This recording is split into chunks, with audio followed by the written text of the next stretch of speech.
So I pulled the Queen of Swords and the Nine of Wands for the last 2 weeks of December. And so I'm trying to stay out of the camera light here. So the Queen of Swords is someone who's usually an air sign. This would be a Libra, Gemini, or Aquarius, Sun, Moon, or Rising. And she is someone who's very distinct in how she acts. She's analytical. She's a little sharp sometimes, a little sharp-tongued, but not really. I mean, she can be smooth around the edges. The swords just say that, she cuts through the BS. She's intellectual, analytical, unlike the cup cards, for one, that are very much about what we love and they're romantic and that. The swords they're different. They're about our thinking and our thought process. And then we have the Nine of Wands. And if you look at the way the cards lay out, it looks like she's giving him a helping hand. This guy has been through some battle here. So I don't know if for some of you Scorpios, if it's around your work, because the wands do in fact represent the work that we put out in the world, our passion. It represents the fire signs. So passionate about what you do. And maybe you've been having to stand up for yourself around that. I mean, it feels like he's guarding his babies here, right? And so this could either go one of two ways. She's either as an air sign or someone who's very, feels like possibly a boss. And this could be a man or a woman, by the way. So it could be a male boss, authority figure. Excuse me. It could be a judge handing down a court case resolution, something like that. And yet it feels like there's a little bit of guarding around that. So she's either on your side or because it feels like she's giving you a helping hand. But this guy here, he's like, I don't know. I don't know if I'm into what she's doing. He sort of backed off.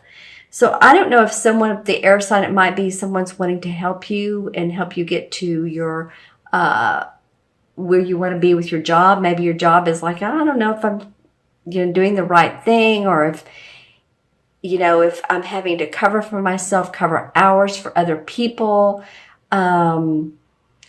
People have not let you down, but you feel like you've let others down and you've really had to stand on your guard. So this queen could be, again, she could be helping you, or she could be more of a boss. So let me know in the comments below, Scorpio, too, who this court card is, because of course, not all of you are born on the same day, same hour, same minute. You know that. So she's not, or he, going to be the same for everybody. But let me know. Now, for the first 2 weeks of January, I have here the Five of Swords and the Ace of Pentacles. Completely different cards from each other. In fact, they're not even facing each other. While these two are facing each other and feel like they have a conversation going on, the Five of Swords is facing away. So it feels like maybe out of this standing up for yourself, you've had a battle of words. Again, because the swords represent our intellect, our thinking. And he's holding two of the swords, and two here and then a third one. And these other two have put theirs down, if you can see that. There you go. So it feels like that you all possibly have been through some conflict or holding your words back. We are in Mercury retrograde. Now, we're not going to be the first 2 weeks of January, but there is a shadow period. And Mercury goes back direct on, I want to say December 22nd, but we still have a 2-week shadow period. So it might be, Scorpio, that you're really having to watch your words around people, what you're saying. Maybe you're the one that's coming off a little bit sharp. If not, then, if this isn't you, if this is someone else and you're over here and you've had to kind of release the reins a little bit, then it may feel like someone has one over on you, either at work or at home. I'm just looking at these two, and they feel very similar, don't they? The Nine of Wands, he's guarding his post, while the Five of Swords, he's like victory, success over other people.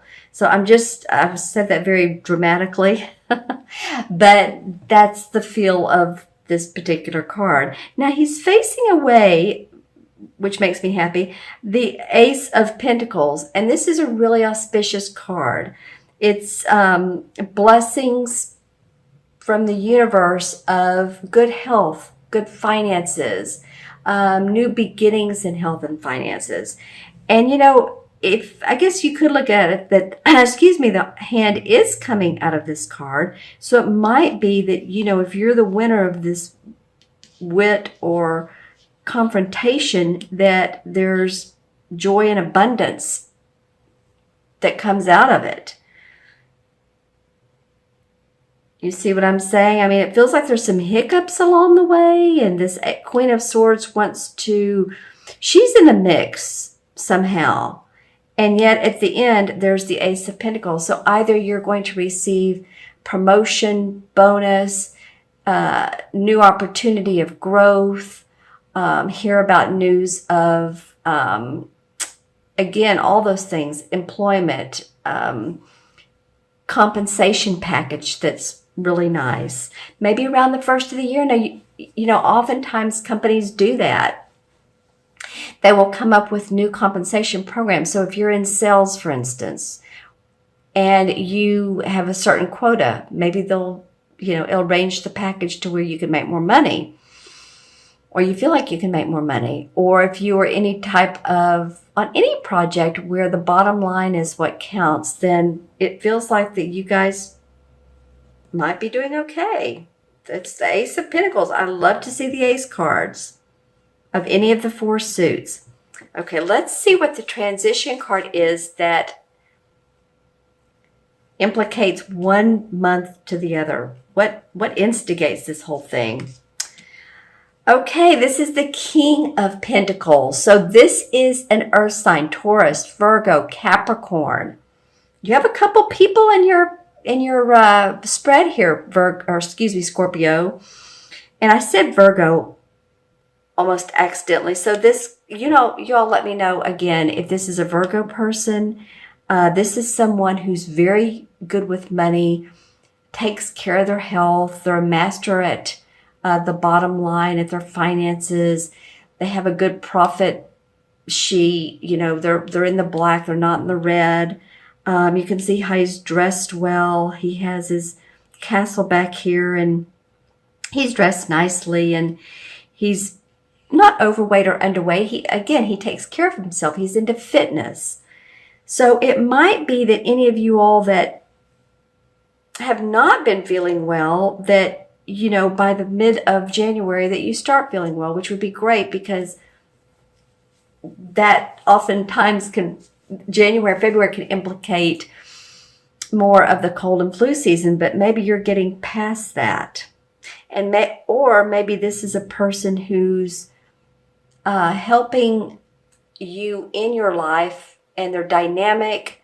They're helping you structure your finances. They're giving you ideas on investing, stock markets, that sort of thing. Because I do feel like you come out really nice here towards the middle of January. All right. I'll look at the crystal and see what's up for Scorpio. Okay, Scorpio. Well, okay, this is a visual of, it looks, all right. This is a bird. It looks like both a pelican and a hawk. So just saying, this could be a totem animal. I have a friend that anytime she sees a hawk, if we're in the car, she's like, there you go. It's just very special to her. It means a lot to her. So you might want to Google the meaning of hawk and or pelican, because this looks like a long-beaked, possibly long-necked bird. This is not, it could be an ostrich. It could be, I'm just saying, if this means anything to any of you all, if you have totem animals, totem birds, all right? Okay, what else for Scorpio? I'm also seeing I guess what you would say, a spiritual or religious figure. And this is not from this particular time era. This is, or even close. This is from eons ago. This might be more like a Moses figure, a king figure, Jesus, someone like that who has that sort of leadership. Feels like there's someone who sacrificed, not a martyr, but someone who has sacrificed, but then led people to a bounty. So if you're studying spirituality, any of the masters, any of the Buddha yogis, any of that comes up in the particular crystal. So maybe you're going to meetups. You're talking to other people about those types of mystical things that are very fun. Okay, anything else for Scorpio? Well, I do see an opening for you to make a commitment. Now, you're going to have to make this fairly quickly so that you don't come out on bottom. I know this sounds odd, but I'm seeing you on top and on bottom, and yet there's a window of opportunity between both of these visuals.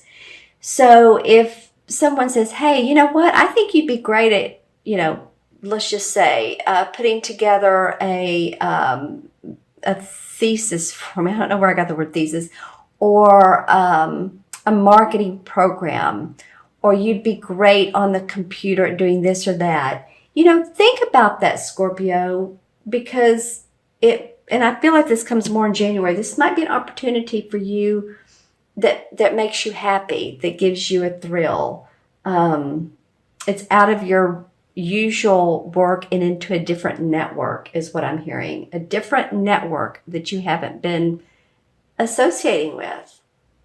And I do see a lot of green in this particular crystal. So green meaning the heart chakra. So maybe expressing how you feel, coming from the heart space. Again, watching this Mercury retrograde time, if you feel like sometimes you have a sharp tongue, or if someone is opinionated, it could be about work, it could be about relationships, it could be about politics, it could be, that gets a lot of people's feathers ruffled. So, just kind of go with the flow. It's all, for all of us, a good time to bite our tongue if we feel like people have other opinions and or comments than we do. Because, this Mercury retrograde does blow over, and we want to keep our family, friends, associates, co-workers are important. The relationship happy, right? Okay, so let's add up the cards, Scorpio. And there's 1 and 9 is 10. All the court cards are 1 plus the ace. 1 and 9 is 10. 11, 12, and 5 is 17. Well, 1 and 7 is 8. 8 is about abundance and affinity. Infinity. It could be affinity, but it's infinity. So, again, you guys might be really focused on how your bottom line's going to look. I kind of feel like that's coming up for you. What are you spending money on, I would say? How are you watching what you're spending money on? How are you saying, okay, well, I'm going to hire someone to clean, but I also want to get a massage. It's those types of things. And then 17 in the major arcana cards is it's the star card. And I want to go back a little bit to what I was just saying, watching your bottom line and how you're spending on each expenditure. Your balancing act for allocating different monies. Okay. All right. So this all adds up to the star card. and number 17 in the major arcana. And this is really a misunderstood card. If you'll remember, it's the card where it's a nude woman. And she has one foot in a pond where she's flowing water, and she has another foot on the ground, and there's stars all around her. So usually this card indicates to me that your angels and your guides are around you. They're giving you messages. So if you're getting intuitive hits, Scorpio, then that wouldn't be unusual for you anyway. But notice them, acknowledge them, follow through with them. This is also represents the astrological sign of Aquarius. So maybe if you have any Aquarian friends, it also is, we're moving into the age of Aquarius, which is fun. The major word for this particular card also is hope for the star card. So I feel like with these different issues, communication, standing up for who you are and what you've done and your work, and this here, that I still feel like, you're feeling like, okay, there's still a lot of hope. We're all going through, I say we all, a lot of people are going through transitions and transformations right now. So you might be very well one of them.